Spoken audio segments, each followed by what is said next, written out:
कोरेई विधायक आकाश सिंगुला मंडल में हर घर त्रिरंगा शोभायात्रा और माँ पई गछटिए कार्यक्रम में योगदान।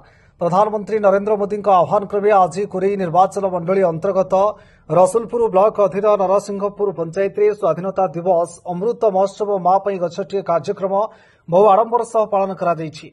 हिंगुला मंडल अधीन नरसिंहपुर पंचायत जगन्नाथ मठ पाखु हरिपुर मेडिकल जे आयोजित हर घर त्रिरंगा शोभायात्रा कोरेईर जनप्रिय विधायक आकाश दास नायक जोग देइथिले। प्रथमे विधायक श्री दास नायक सकाळ 11 घटिका समय हरिपुर जगन्नाथ मठ पाखरे पहुंचवा परे एक विशाल शोभायात्रा बाहरी हरिपुर बजार दे मेडिकल छकरे पहुंची मेडिकल परिसर में माँ पई गछटिए कार्यक्रम में विभिन्न प्रकार फलंती गछ लगाइथिले। परे बहु वृक्ष मेडिकल परिसर में विभिन्न साधारण जनता ग्रामवासी को बंटन करने सह जत्नर सह गछ लगाइबाकू परामर्श देइथिले।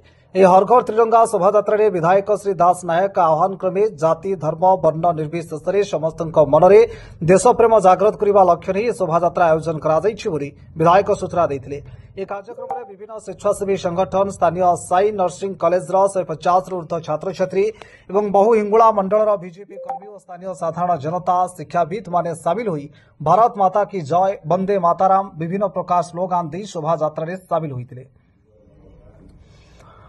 अन्यमानक मध्य विधायक प्रतिनिधि प्रहलाद पंडा मंडल सभापति विनोद महाराणा विधायक मीडिया प्रतिनिधि पद्मलोचन नायक नरसिंहपुर पंचायत बीजेपी सभापति सुभाष नायक जिला परिषद सभ्य शिशिर महांती बीजेपी नेता दुष्मंत मल्लिक प्रकाश साहू लक्ष्मीनगर पंचायत बीजेपी सभापति प्रफुल्ल साहू लक्ष्मीनगर सरपंच सर्वेश्वर साहू मनोरंजन मल्लिक पहंगा बीजेपी नेता शत्रुघ्न राउत बाबाजी विश्वाल हिमांशु बेहुरिया रवीन्द्र देहुरिया पवना बारिक समरेन्द्र जेना अंशुमान कर उमेश बारिक मदन राउत सुरेश नायक अजित बेहेरा अनिल दास अनिल सामंतराय सुब्रत सेठी सुब्रत नायक देवकांत पलाई सुनाकर साहा और बहु बीजेपी कर्मी और स्थानीय जनता सामिल रही। रसुलपुर पद्मलोचन नायक रिपोर्ट कलिंग फास्ट न्यूज।